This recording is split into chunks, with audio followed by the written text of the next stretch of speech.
آج کی ہماری ویڈیو کا موضوع ہے کہ نماز میں جان بوجھ کر کھانسی کا کیا حکم ہے۔ علماء کرام اور مفتیان کرام نے اس کا جواب دیا، اگر نماز میں امام صاحب بوجہ ضرورت کھانسی کر کے گلا صاف کرے تو اس میں تو کوئی حرج نہیں، تاہم دوران نماز بلا عذر کھانسی کرنا مکروہ ہے، اس سے اجتناب کرنا چاہیے۔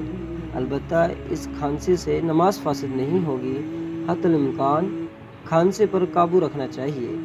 اس کے باوجود اگر قدرت نہ رہے تو کھانسی میں کوئی حرج نہیں،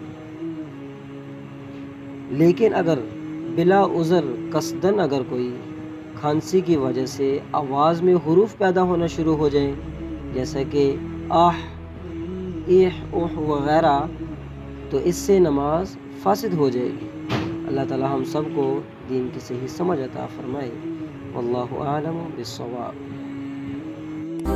رقيناي شوقا ولتعبد ظرفا